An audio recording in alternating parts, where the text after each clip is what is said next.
At 6:47 p.m., Chicago wind scissored down River North when my phone lit up with a message that felt like a lock snapping shut. "Wire me $2,000 by tonight or I'm telling everyone your secret." It came from Marco Reyes's number, but the cadence was unmistakably my sister, Isla. She has always preferred other people's hands for pulling her strings. I stood in my kitchenette with the L rattling past and cold takeout sweating on the counter. I am Quinn Alvarez, 31, an IT contractor who learned the expensive way that love can masquerade as obligation. The so-called secret is simple math. 7 years of tuition payments, rent patches, and emergency transfers, nearly $60,000 siphoned from my life into hers. I logged each wire like a prayer and called it family. She called it normal. Another vibration, same ultimatum. Something inside me settled, a cool, even line across churning water. I typed 2 words, "Go ahead," and felt the room rearrange itself around a boundary I should have drawn years ago. He did. Notifications hit like sleet. The family thread surged with accusations I didn't need to read to recognize. I set the phone face down, opened my laptop, and brought up a folder labeled Receipts, side-by-side files, timestamps, audit trails, the kind of quiet proof that doesn't explain, it proves. Within an hour, I would post the real story. At 11, a supervisor would call. Before midnight, blue lights would wash his doorway. None of that was vengeance. It was gravity finally doing its job. What came next would not be a spectacle. It would be accounting. I inhaled, steady and deliberate, and chose myself. If Isla wanted an audience, she was about to meet the truth, and so was he. If stories of boundaries, bravery, and real-world consequences resonate with you, drop a comment, hit like so more people find this, and subscribe. New chapters of true family drama arrive here every week. When the wind in Chicago calms, memories make their own noise. Mine always hum in numbers. 7 years of them, each one a quiet subtraction. After college, I landed a job patching networks for small businesses, the kind that break because someone forgets to update their antivirus. I was 24, self-taught, debt-free, finally breathing without the weight of borrowed money. That was the year Isla stumbled. Her grades couldn't buy her a seat anywhere, and our parents looked at me as though I had left her behind. Mom's voice turned soft, rehearsed. "You know she's not like you, Quinn. Guilt works better than any signature on a check." I sent the first transfer that summer, $8,000, for tuition to a community college she promised would be temporary. Books, $600. Laptop, $1,000. Then rent, because full-time students shouldn't work. By winter, my account balance was a frostbitten landscape. Isla texted thank yous like receipts, short, perfunctory, always ending with a new request. I learned to live on peanut butter and expired coupons. Friday nights meant declining invitations I couldn't afford to accept. When coworkers raised glasses, I raised excuses. I told myself this was what good sisters did, absorb the storm so others could stand dry. Every paycheck became a rescue mission. By her second year, the tuition had doubled, and the explanations came preloaded with emotion. "Just one more semester. I'll pay you back when I graduate. You know Mom and Dad can't help. They never could, but they always could count on me." 3 years in, Isla moved into a better apartment, to focus, which meant I covered her living costs while she interned at a startup run by Marco Reyes. I remember his name because he appeared in every new photo she posted: brunches, rooftops, weekends by the lake. The smile I paid for became someone else's aesthetic. By the 5th year, my savings were a rumor. I was clocking 60-hour weeks, juggling freelance gigs, patching servers at midnight. Isla's text shifted tone, less gratitude, more expectation. When I hesitated, she weaponized family. "You're supposed to help." And I did, again and again, until I couldn't tell if the exhaustion in me was love or habit. She finished her degree and took a job at Pinnacle Financial Services, the same company where Marco worked. They called themselves a power couple. I called it endurance, finally getting a title. They never mentioned the money. Our parents threw a dinner to celebrate Isla's achievement. Every toast felt like a misfiled invoice. When Mom said, "We're so proud of both of you," I smiled, but pride tasted like something burnt. The next 2 years blurred into maintenance, occasional emergencies, new credit cards under my name, more hours, less sleep. I avoided mirrors because they reflected the shape of my compromise.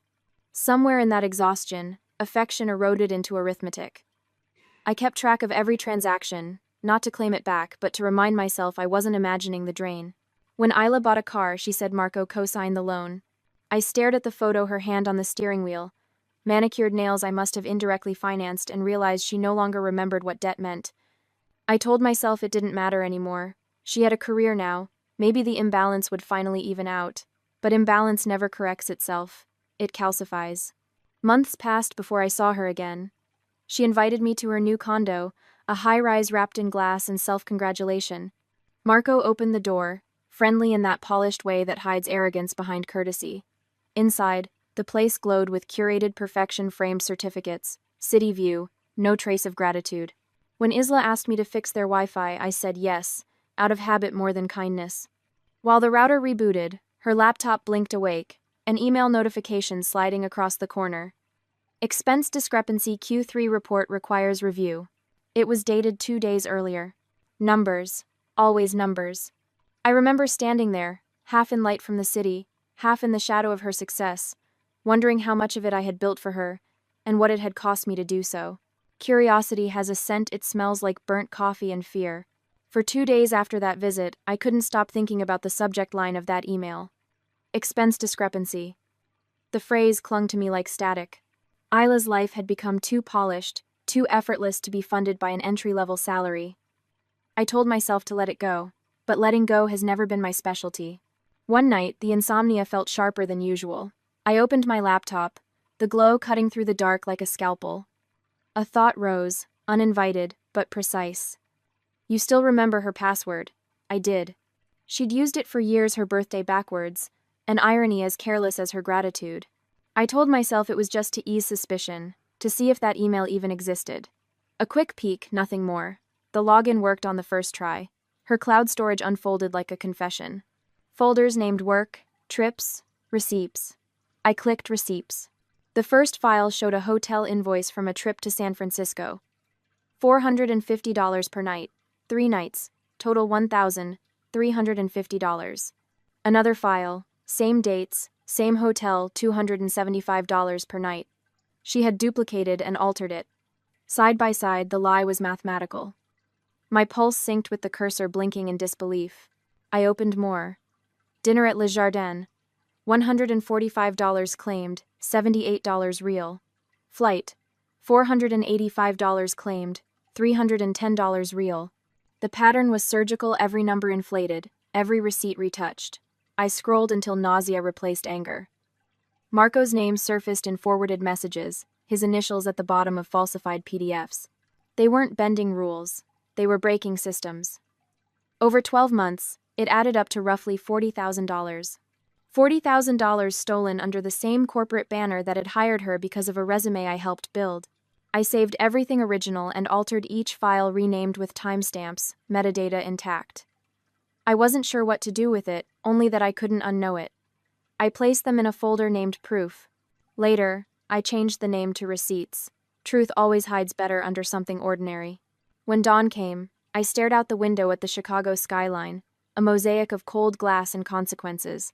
I realized I'd become the silent accountant of her fraud, just as I'd been the silent financier of her life. My sister's talent wasn't charm, it was extraction. For 2 weeks, I tried to live normally. I went to work, fixed routers, billed clients, and told myself I had no right to expose her. After all, hadn't I invaded her privacy? The guilt pressed like a hand over my mouth. I had the proof, but she had the story. In our family, the story always wins. Then, one afternoon, my phone buzzed with her name. I didn't answer. An hour later, my doorbell rang. Isla stood there, hair perfectly arranged, voice unnaturally calm. Behind her, Marco lingered like a shadow that knew too much. They didn't accuse. They didn't need to. Her eyes told me she already knew. Maybe a company alert, maybe her own paranoia, maybe both.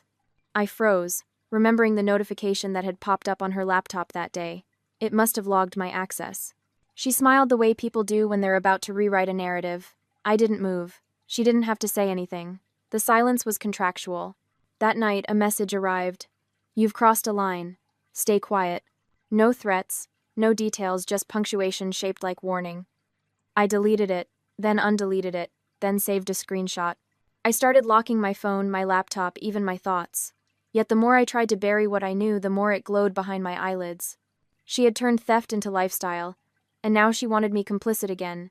this time by omission. The truth was a live wire, humming quietly between us, and somewhere deep down I knew the next spark would burn everything. Fear doesn't always scream. Sometimes it drafts an ultimatum in silence. The night started with a message I didn't expect and ended with a silence I had waited years to hear. My phone buzzed again, one notification, then dozens. Group chat lighting up like a fire alarm. I didn't need to read it to know what Isla had done. Marco had pressed send, but her fingerprints were on every word. She told them all. The family thread bled paragraphs about how I had been controlling her financially for years, how I used money to manipulate her life. Each sentence dripped with moral perfume. She was the victim. I was the puppeteer. Mom's name appeared first, her concern wrapped in disappointment. Dad followed, confused but cautious. Renee typed slowly, her messages short, measured. The one person who might still believe me. I watched the digital storm unfold, a flood of sympathy for Isla's imagined suffering. I didn't reply. For 7 years, I had bought peace. That night, I stopped paying for it. I opened my laptop and the folder I'd renamed twice. Proof before, receipts now. Inside were 12 images, 6 originals, 6 altered, time-stamped and aligned like mirrors. No commentary, no emotion, just math telling the truth out loud. I wrote the post in one sitting, my hands steady. I didn't dress it in anger, I formatted it like a report. Dates, amounts, names, links. I attached the screenshots, every one of them verifiable. At the end, one line. Since my sister decided to share our family business publicly, here is the complete story. Documentation attached. Her company's compliance hotline, 480-555-0147. It wasn't revenge, it was release. I hovered over post long enough to feel the pulse in my fingers. Then I clicked. Minutes later, the first reactions came. Shocked emojis, comments from old coworkers, university friends, even strangers who remembered me from freelance gigs. Their words formed a chorus I hadn't expected. Proud of you. That's courage. Finally someone said it. But somewhere under the validation was still that tremor of fear. What happens when the truth goes public? By 10 o'clock, my phone was vibrating nonstop. Notifications stacked, unread. Then one name appeared that froze me in place. Victor Lamb, Senior Vice President, Pinnacle Financial Services. He wasn't on my friends list, yet his comment sat under my post like a verdict. Quinn Alvarez, please contact me immediately regarding this matter. Victor Lamb, Compliance Department. The air in my apartment shifted. This wasn't just family drama anymore. It was corporate oxygen turning to smoke. I stared at the comment, the way you stare at lightning knowing the thunder is coming. My phone rang seconds later, unknown number flashing. I answered. His voice was controlled, clipped, professional. He wanted every file I had, receipts, screenshots, metadata, everything. Tonight, he said. I could hear urgency wrapped in legal caution. I didn't hesitate. I compiled the folder, zipped it, and sent it to the email address he dictated, v.lamb@pinnaclefinancial.com. The progress bar crawled like a confession uploading itself. At 10:47, the email sent. At 11:03, another vibration. Same number. I didn't need to answer to understand. Something had already been set in motion. I stood by the window, looking down at the empty street. Chicago after midnight feels like a held breath, quiet but ready. I knew, with the same certainty that numbers add up, that this would not end quietly. For years, I had been the background character in my sister's success story. That night, the narrative flipped. I wasn't the financier anymore. I was the witness. And witnesses don't stay silent forever. The city lights reflected in the glass like scattered receipts, each one a proof of something spent, something gone, something finally accounted for. By the time the city slept, consequences had already begun to wake. At 11:20, I was still sitting by the window, the hum of the refrigerator louder than my thoughts. An email notification slid across the corner of my screen from Victor Lamb. The subject line, follow, up, urgent action required. The body of the message was concise, professional, surgical. Thank you for your immediate response. We've escalated this to our legal and compliance teams. Please preserve all original files. Law enforcement will reach out within the hour. Within the hour, my apartment, normally a small refuge of predictable noises, turned foreign. Every creak sounded like a decision forming somewhere else. I kept my hands still, afraid that movement itself might change the outcome. At 11:47, the phone rang again. Unknown number. I knew before answering that it wouldn't be family this time. Her voice carried the authority of someone who lived inside procedure. Detective Dana Brooks, Financial Crimes Unit, Chicago PD. She thanked me for cooperating, but her tone was measured, deliberate. She asked how I obtained the files, whether they were altered, and if I was willing to make a formal statement. Each question tightened the air in the room. I answered truthfully. I had logged in with a password I already knew. I had copied the files without editing them. I had proof of timestamps. A pause followed, long enough for a thought to crystallize. Then she said it. We have probable cause for search warrants. Do not contact the subjects. Officers are already en route. Already. The call ended, and I sat perfectly still, phone pressed against my leg, until I realized I was holding my breath. Somewhere in the city, blue lights were moving toward a condo wrapped in glass and lies. When I finally stood, the world felt tilted. I poured water into a glass I didn't drink. My body existed in fragments, hands, eyes, heartbeat, none of them aligned. Minutes blurred, then another sound, my phone again, family chat lighting up. Mom's messages came first, panic typed through tears. The police are at Isla's apartment. What did you do? I didn't reply. The accusation was already baked into her phrasing. To her, I had always been the one who overreacted, the one who made storms out of rain. Then Dad's name appeared, followed by words that sounded less like anger and more like disbelief. Do you understand what you've done? Renee's bubble came last. Don't answer anyone. I'm coming over. The next hour passed as quietly as it could when your family is unraveling in real time. I didn't turn on the TV. The sirens outside were enough narration. At 12:36, my phone buzzed again. Email from Victor. A single sentence. Marco Reyes has been suspended pending investigation. HR is preparing termination for both employees. Both, Isla included. I read it 3 times. The words didn't feel like triumph. They felt like arithmetic again, numbers finally balancing after years of overpayment. Then another vibration, Renee. A short message. Mom's hysterical. Stay calm. You did the right thing. I wanted to believe her, but belief requires rest, and rest is what guilt forbids. I closed the curtains and sat on the floor, back against the couch. The noise of the city became distance. In that stillness, something broke quietly inside me, not regret, but the illusion that justice would feel like relief. Somewhere across town, Isla was probably packing evidence of her curated life into boxes. Marco was likely denying everything, convincing himself that charm could out-talk compliance officers. The machine they had built on deception was grinding itself apart, gear by gear. I didn't celebrate. I just stared at the faint glow of my laptop, where the folder receipts still sat on the desktop like a quiet witness. The storm wasn't over, but it had direction now, and it was no longer mine to control. Morning would bring headlines, but truth rarely sleeps. When the first light hit the blinds, I already knew what the day would look like. My phone was a graveyard of missed calls and half-written messages. Notifications stacked, emails from news outlets, pings from LinkedIn, even an old college friend forwarding me a link with nothing but a single question mark. The article was short, almost sterile. 2 Pinnacle Financial employees suspended amid internal audit. No names at first glance. But the accompanying photo cropped from the company gala, Isla standing beside Marco, said enough. The internet doesn't need confirmation, it builds its own. By mid-morning, her social media had gone dark. All profiles locked, bios wiped clean, comments frozen. The silence felt heavier than outrage. In a world that never stops talking, deletion is its own confession. I didn't post again. I didn't reply to anyone. I just watched it unfold from a distance, the same way I'd once watched her rise quietly, invisibly, and completely alone. Around noon, Mom called. Her voice cracked through the static, layered with fear and accusation. They said you sent the files. Do you know what this means for her career? I didn't argue. There's no logic sharp enough to cut through a mother's panic. She wasn't asking, she was grieving the image she had built. When she hung up, the silence that followed was final. It felt like losing family in installments. An hour later, Renee arrived. She didn't knock twice, just entered and sat beside me on the couch. She didn't ask for explanations. She just said softly, "You did what had to be done." That sentence landed like a truth I'd been avoiding.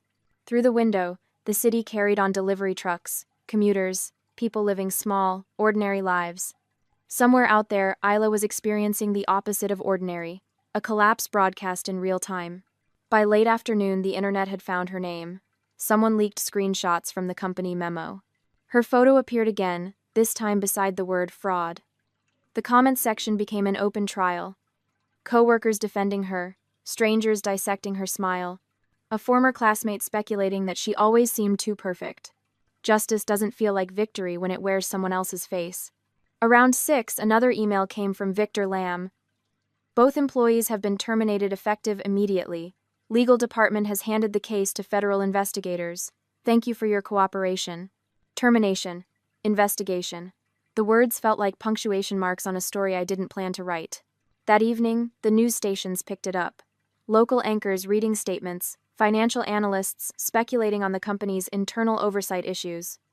No mention of me, of course. I wasn't the headline, just the ghost in the data trail. By 8, a video surfaced. Someone had filmed outside Isla's building. The camera shook as she left with 2 officers, her hands not cuffed but her posture already sentenced. Marco followed moments later, his suit wrinkled, his expression hollow. The caption read, "Corporate fraud scandal. Executives escorted for questioning." The video spread faster than any truth I'd ever told. I watched it once, then again.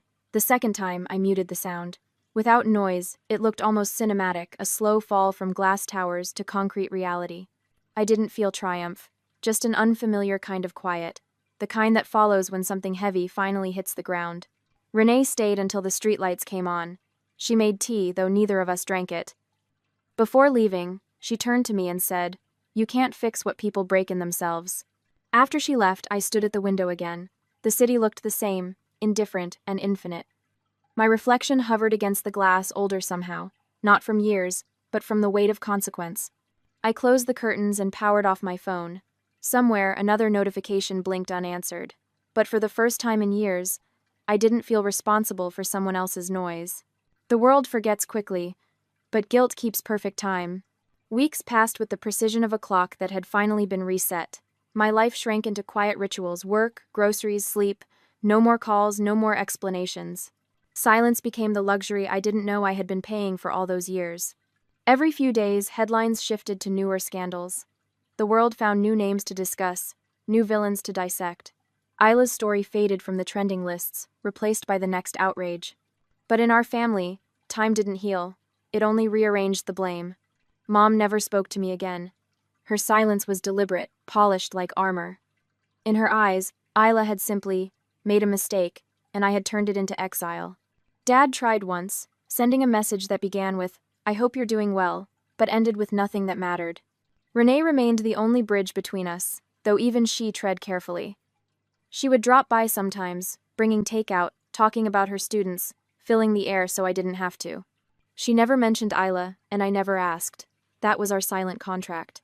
One afternoon, a letter arrived, not digital, but ink on paper, unfamiliar in an age where apologies travel faster through screens. The handwriting was Isla's. I recognized the curves before I even opened it. It wasn't long, just a single page. She didn't ask for forgiveness. She didn't offer remorse. Only a line that read, "I hope someday you understand that I never meant for it to go this far." There was no return address. I folded it once, placed it in the drawer where unpaid bills used to sit, and closed it. Some truths are too fragile for closure. They need containment instead. A month later, I passed by her old building downtown. The condo was empty, windows covered, realtor's signs swaying in the wind. Her name had vanished from the company website, from social media, from the spaces she once curated so carefully. Erasure had replaced exposure. People assume revenge is about satisfaction. It isn't. It's about release, the moment you stop being someone else's safety net and let them face gravity on their own. Justice doesn't always look noble. Sometimes it looks like detachment. There were nights I still replayed everything, the texts, the choices, the moment my hand hovered over post. Not out of regret, but out of recognition. Every decision comes with its own residue. You can wash away guilt, but not memory. I learned that love without boundaries isn't kindness, it's surrender. That loyalty becomes poison when it demands self-erasure. And that sometimes, protecting yourself looks exactly like betrayal to those who were comfortable taking from you. Life eventually resumed its quiet pace. I started a small IT consultancy, worked with clients who paid invoices on time, no emotional overdrafts attached. The simplicity of it felt radical. Every now and then, I'd walk by the lake after work, the same lake where Isla used to post photos of sunsets captioned with borrowed wisdom. The water hadn't changed, but I had. I no longer looked for reflection, I looked for distance. I haven't heard from Isla since that letter. I don't expect to. Somewhere, she's living the consequence she designed, and I'm living the peace I earned. Forgiveness is overrated. Closure isn't about reconciling with the person who hurt you, it's about reclaiming the person you lost while trying to save them. For the first time, I wasn't her sister, her financier, or her scapegoat. I was just Quinn Alvarez, and that was enough. If this story made you think about the cost of loyalty, or the courage it takes to walk away from those who misuse love, share your thoughts below. Subscribe for more revenge stories and family dramas that remind us sometimes the hardest justice is choosing yourself.